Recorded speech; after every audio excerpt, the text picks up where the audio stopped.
বন্যা দুর্গতদের জন্য বিভিন্ন দাবিতে পশ্চিম ত্রিপুরা জেলা শাসকের কাছে ডেপুটেশন দিল পশ্চিম জেলা কমিটি।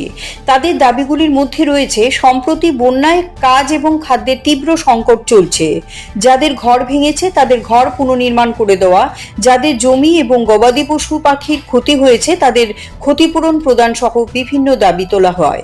মঙ্গলবার রবীন্দ্র ভবনের সামনে থেকে শুরু হয় তাদের মিছিল। শহরের বিভিন্ন পথ পরিক্রমার পর মিছিল যায় জেলা শাসকের কার্যালয়ের সামনে। সেখানে হয় পথসভায় বক্তব্য রাখতে গিয়ে প্রাক্তন মন্ত্রী মানিক দে বলেন, আবহাওয়া দপ্তর থেকে জানানো সত্ত্বেও রাজ্য সরকার বন্যা মোকাবিলায় আগাম কোনো সতর্কতামূলক ব্যবস্থা নেয়নি। আগাম ব্যবস্থা নিলে 33 জনের মৃত্যু রোধ করা যেত, মানুষের এত ক্ষতি হতো না, মানুষকে নিরাপদ স্থানে নিয়ে যাওয়া যেত। তিনি আরও বলেন, এই বন্যা পরিস্থিতিতে তারা রাজনীতি করতে চান না, কিন্তু মানুষের সমস্যার কথা বলতেই হয়। বক্তব্য রাখেন প্রাক্তন মন্ত্রী মানিক দে ছাড়াও প্রাক্তন সাংসদ শঙ্কর প্রসাদ দত্ত সহ অন্যান্যরা।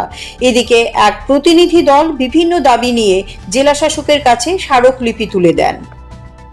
এভাবে মানুষের পাশে বিভিন্ন গণতান্ত্রিক সংগঠনগুলো দাঁড়িয়েছেন, সরকারের দিক থেকে উদ্যোগ আমরা লক্ষ্য করিনি।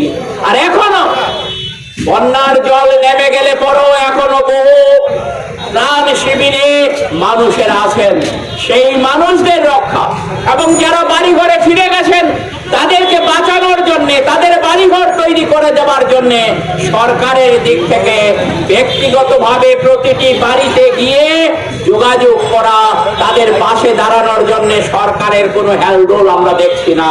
আর তার জন্য সরকারেরকে সতর্ক করার জন্য, সজাগ করার জন্য পশ্চিম জেলায় জেলা প্রশাসনের যে প্রধান জেলা শাসকের কাছে আজকে আমরা এসেছি।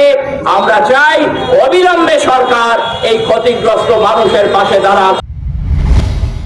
CRI TV, channel for news and entertainment.